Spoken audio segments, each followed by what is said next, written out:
Joining us now to talk about all the escalating issues that are happening between Russia and Ukraine, because Nick and I know nothing about it, is Amy Mackinnon. She's an award-winning national security and intelligence reporter over at Foreign Policy. Amy, Mike Leon, thank you so much for hopping on the podcast today. Thanks for having me. Excited to be here. You know, Amy, one of the things I think about, and the reason why Nick and I started this program, was really to inform and educate and learn more about things that we're uneducated in. Specifically, Russia and the Ukraine. I know a lot of people know that this is like a special relationship between the two countries, not only from an economic standpoint, but from citizens that live there, that speak both languages. Can you explain for our audience, give us the airplane view, I like to call it, the 30,000 foot view of what's happening in the region now, and why is it that tensions are escalating?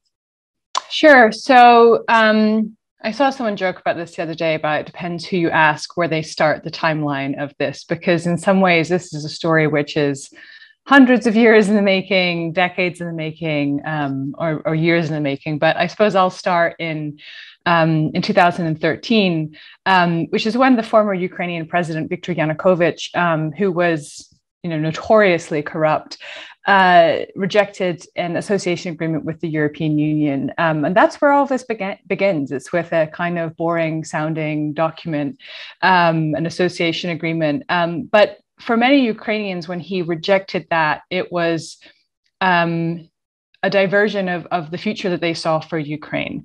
They saw Ukraine moving closer to the West, moving closer to the European Union.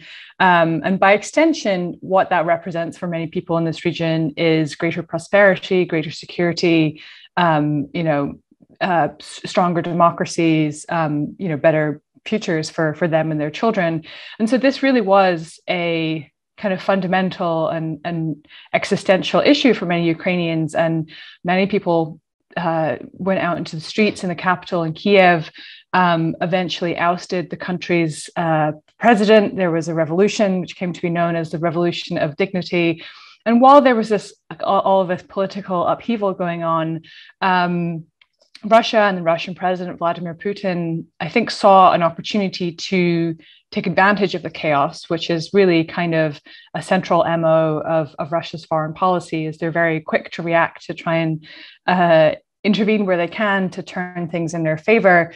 So they took advantage of this chaos to annex the Crimean Peninsula, which is a very beautiful peninsula off of the southeastern coast of Ukraine, but also to foment unrest in the Donbass, in regions in eastern Ukraine, Donetsk and Luhansk, where they backed separatists, but they also sent in Russian regular troops.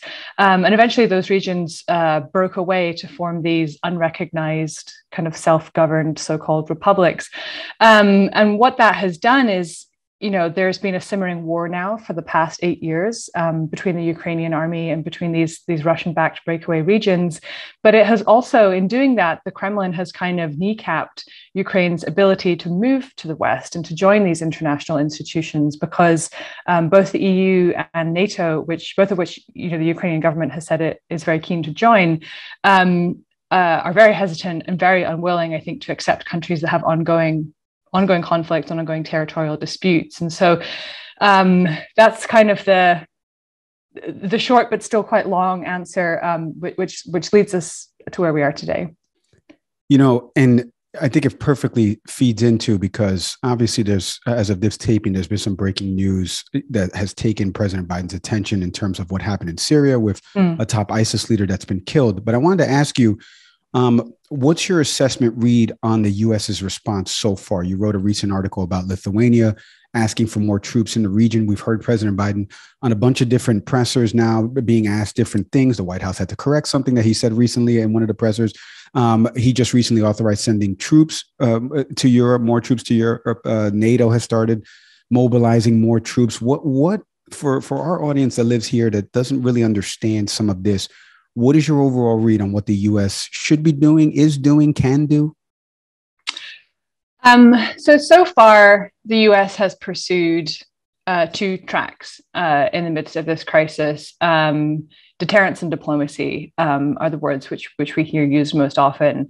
Deterrence has taken the form of building, putting together packages of sanctions, which they have said will go far beyond anything that has been imposed on Russia in the past, and working with allies and partners in Europe to coordinate on those sanctions. We don't know exactly kind of to the letter what those sanctions will be. The US doesn't tend to preview them, but we have a pretty good sense of what that will look like. It would look like sanctions on Russian state banks. They've also spoken about potentially putting export controls on certain technologies, so that to make life much more difficult for the Russians in getting hold of things like semiconductors, which are used in pretty much any technology these days. And that would severely handicap the Russian ability to develop kind of new technologies for defense and national security, which are two industries that Vladimir Putin has really prioritized. So there's the deterrence package, is putting together this package saying, if you invade Ukraine, this is what's going to happen, and it's going to extract real pain in the immediate and kind of mid to long term on the Russian economy. And then the other kind of bucket is the diplomacy issue. We saw very early on senior U.S. officials having phone calls with European partners and sharing intelligence, declassifying intelligence, sharing it with partners, sharing it with Ukrainians as well, to let them know what they were seeing, to make them aware of the threat, but also sharing it with the public. I mean, the US has pursued a kind of interesting strategy in all of this, in that they've been very forward and they've been very candid in sharing what they're seeing with the public and sharing estimates of the troop buildups, of the movements. And I think part of that has been to kind of lift the curtain on Russian activity, because during the first invasion of Ukraine, but also in other conflicts such as Syria, but also in the involvement of Russian mercenaries in Africa, one of the kind of methods that the Kremlin has used for several years now has been a screen of plausible deniability of doing things kind of behind the curtain, these kind of so-called gray zone tactics, hybrid warfare, of trying to deceive, and be dishonest about what it's up to. And I think that threw the international community off a little bit. The first time they invaded Ukraine, they denied all knowledge. There was news reports of Russian troops coming home, having been killed in combat.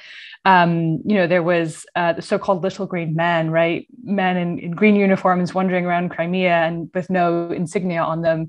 Who else could they have been but Russian forces, right? But the Russians denied it. And I think that kind of threw everybody off a little bit. But I think this time the US has been very aggressive about calling things out and attributing what they're seeing back to Russia where that's possible. So that's been that's kind of the two tracks which the US has pursued so far in this.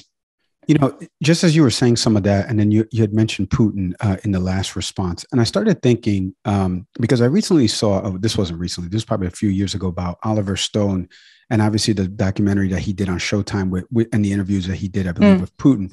And he's always mentioned on interviews that Putin is the US's boogeyman, right? That the US maybe makes too much out of him. Globally, do we seem less concerned about Russia than we may have been in previous generations? And how concerned, almost like a two-parter, how concerned are you about some American politicians, even people like an award-winning director, who seem sympathetic to Russia, or at the very least, unwilling to emphasize the threat of what Putin is doing?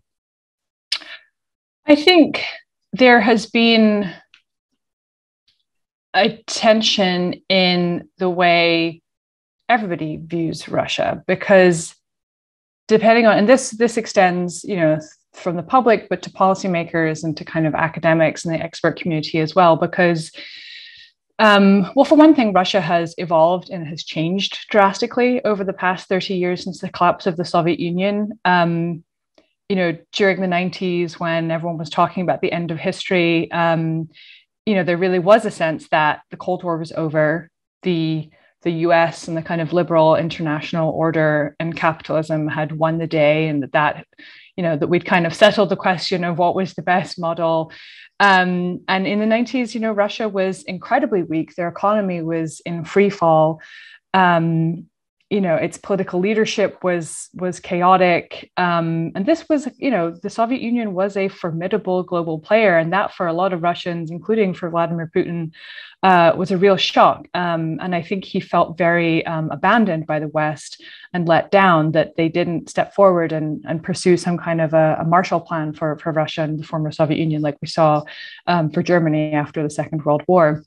So Russia, but since then in the 2000s, with rising oil prices, but also to an extent with Putin's leadership as well, the Russian economy has grown, it has strengthened, its military has evolved, its military is much stronger than it was, and so Russia has been evolving, has been strengthening. I mean, it's not the Soviet Union, it's not China, but it's still I think people have struggled to gauge the degree of the threat that Russia may pose on the world stage and the role that they play on the world stage, because you simultaneously hear people say, well, the Russian economy is the size of Spain's and we're not that worried about Spain disrupting the global order. But at the same time, I think that underestimates the power that Russia has to be a major regional disruptor if it so chose to. And that's kind of what we're all waiting to see, right? Is it going to launch a major renewed attack on Ukraine? That would be a major disruption to the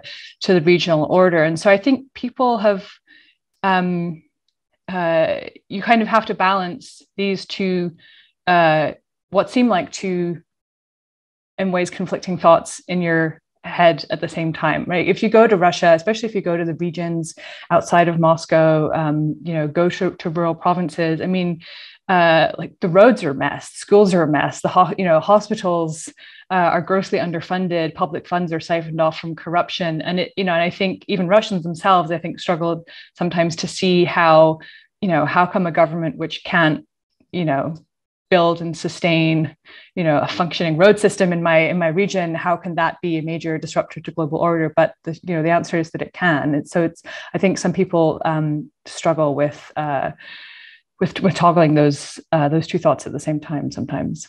Yeah, somebody who was just in Spain a few years ago. I'm not worried about Spain invading anybody. Sure, but then also Spain hasn't invaded anybody. Right. The other thing is that Russia has.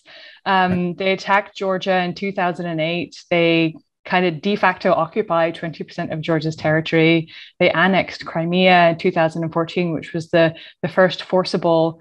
The first attempt at a forcible transfer of land since World War II. They backed separatists in eastern Ukraine. Like they have shown repeatedly, and that's not to mention things like the poisoning of Sergei Skripal in the UK, the poisoning of Navalny with Novichok. I mean, this isn't poisoning with some household thing. This is, chemical weapons. And so they do have a track record of being incredibly disruptive and have the capacity to really, I think, kind of shock us at times with what they're willing to do to achieve their goals. You kind of fed into a follow-up there because, and I may mispronounce his name here, you may get a little Spanish accent with you, but Dmytro Kuleba, I believe, the Ukraine's Minister of Foreign Affairs, I know he said recently in an NPR story, and I wanted to get your take on this because he said if Russia succeeds here in the Ukraine, it will send a clear message to everyone who wants to rewrite the rules on which the world is based, that the U.S. and democratic coalition led by the U.S. are incapable to maintain the current world order. I know you said something similar to that. How would you assess what he said recently?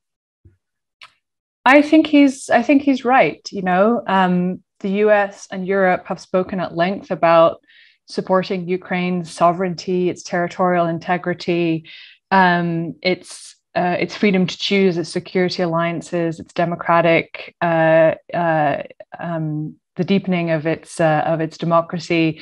At the same time, of course, the U.S. and Europe have both said, they're not going to send troops to back Ukraine in the event of a Russian invasion. But I think if Russia were to invade and to reignite, I mean, the war has been simmering for several years now, but to make a major assault on Ukraine, I think it would lead a lot of countries to question, well, who is standing up for these values, and how do you stand up for these values in the face of major powers which are willing to use force. It's essentially a question of values coming toe to toe with brute military force, potentially. And I think there are a lot of countries and a lot of regions in the world where that will set a very scary precedent for people on the values side of the equation. We've talked ad nauseum so far about Russia as relates to news segments, right? Like A block here, Russia is about to invade Ukraine, blah, blah, blah, blah, blah. What do you feel has been underreported from the US media perspective about Russia overall? And do you feel like there's been some fatigue because of the Mueller investigation, the 2016 and 2020 elections with potential Russian interference? Do you feel like some of that has permeated and now has kind of distilled the way Americans are viewing, or at least the coverage that they're getting of Russia? Like, what do you feel is something that's missing that can really draw attention to say, hey, this is a serious thing for folks? Good question. I think a lot of what gets missed is the complexities of Russia domestically, the situation going on within Russia, within the Russian political system, how that factors into Putin's thinking. And I think, a phrase that you often hear from experts on Russia is that, it's also Russia's. This kind of goes back to what I said earlier about holding two seemingly contrasting thoughts in your head at the same time. Russia's also not 10 feet tall. The system has its vulnerabilities. Putin has its vulnerabilities. I mean, authority, he's been in power now since 2000. I think, I know I sound like I'm contradicting myself, but much as, I said, Russia does have the capacity and has shown to have the capacity to be an incredibly disruptive power, regionally and frankly to an extent globally. I mean, look at the panic that they caused here through election interference. But at the same time, I think we tend to portray Putin as this like all-knowing, all-seeing, evil Bond villain who is everywhere all the time, almost this kind of like godlike figure who knows what we're thinking and what our next move is, and that's just not true. In reality, he has his own domestic challenges. He has to balance the competing interests of the security elites, of the oligarchs. All authoritarian leaders, no matter how powerful they are, have to keep the elites on their side and to balance those conflicts. But he's also just very opportunistic. I mean, a lot of what Russia has done over the past 10, 15 years has been responding to events, has been laying the groundwork. I think they're very good at seeing future opportunities, of kind of laying the seeds. And then where there's an opening of moving in astonishingly quickly. We kind of saw that in Kazakhstan at the beginning of the year, where there was mass unrest there that, within a few days, a Russian-led security alliance, the CSTO, had approved troops to go in. And that has, there's a lot of questions about, well, how does that leave the Kazakh leadership now beholden to Russia? And, that's an astonishing speed of decision-making, that within a few days, there was a decision made to deploy troops, not in an offensive capacity, but in a quote unquote peacekeeping capacity. And that's just the kind of speed of decision-making which Western leaders, I think, struggle to match. Before we let you go, I know you mentioned off air to me that you're getting ready to travel to the region and go to Kiev. I believe that's how you pronounce it. There was an NPR thread. I don't know if you follow this on Twitter, of how to actually pronounce Kiev. It was pretty funny. Yeah. Put on your prognosticator's hat. In a few weeks from now, when you return back, what is going to be happening in the region? What will be the news coverage and the news cycle be saying about what happened with Russia and Ukraine? That's a good question, and just one which I, in all honesty, cannot answer, because, where we're at now, Russia has massed over 100,000 troops at the border. They're sending more troops into Belarus, which is to the north of Ukraine and very close. Belarus's southern border is very close to the Ukrainian capital. I think no one knows what Putin is going to do. And Putin himself may yet not even know what he's going to do. And anybody who tells you what they think Putin is going to do, is full of hot air. The best we can do is kind of make calculations and kind of predictions based on past behavior, based on what we're seeing. But even then, I do worry that things are trending in a very disturbing direction. That kind of mobilization, it's expensive, it's costly, it's been hugely disruptive. You don't do that if you don't really want something.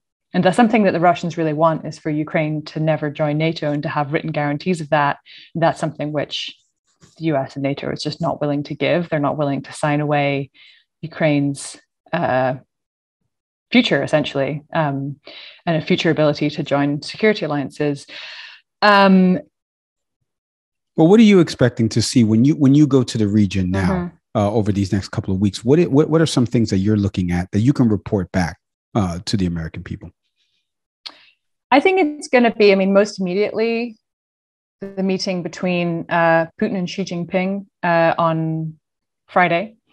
It's going to be interesting to see what the outcomes of that are, whether I'm not a China expert, but my sense is, from speaking to people who do know China better, is that I think Xi does not like this disruptive style of Putin's. And I think it will be interesting to see whether he's able to kind of talk some sense into the Russian president, essentially, because Russia will be more dependent on China in the event that they do attack and are subject to US sanctions. So I think that's one thing that I'm tracking. Another is these kind of quote unquote military exercises in Belarus. How many troops are they moving in? What kind of equipment are they moving in? I think those exercises are scheduled to end on February 20th, which is also the same day that the Winter Olympics ends, which has, some people who are reading the tea leaves kind of look at that and say, that's a mighty coincidence. Analysts are kind of looking to the second half of February as when the Russians may do something. But the other thing I would also say is that we still don't know what that something will look like, right? That there are several ways that this could pan out. It could be an escalation of fighting in the Donbass in eastern Ukraine. It could be an attempt to push further into those territories in the east. It could be an attempt to circle Kiev. Kiev is not terribly well protected, and there's now a lot of Russian troops massing just to the north. There's all kinds of scenarios which people are discussing. It could be a cyber attack. There could be kind of domestic destabilization efforts. The Ukrainian government said this week that they'd arrested a whole bunch of people who were alleged to be planning provocations in the country. So that's the other part of this, is that this is not necessarily going to be, it could be, but I think it's not necessarily going to be an old-fashioned troops surging across the border, marching across the country, just full-on occupation. I think it will be a kind of a little bit of a combination of all of the above, a little bit of the gray zone tactics, a little bit of the disinformation, internal political destabilization, potentially some, invasions, incursions, airstrikes are, a lot of people fear airstrikes could be a big component of this, because that's a major advantage the Russians have. So I think in the event that Russia does try and move in, I think there's going to be a lot of moving parts as to what that will look like. Amy Mackinnon, she's a national security and intelligence reporter, an award-winning one. All right, put some respect on her name. Over at foreignpolicy.com. Check out her work on foreignpolicy.com, and pay to get past that paywall, folks, okay? Because it's worth it. Amy, I wish you all the best and safe travels over to the region, and when you get back, and continue the great work in terms of covering all this for the American people. Thank you so much. Thank you for having me on. I enjoyed our conversation.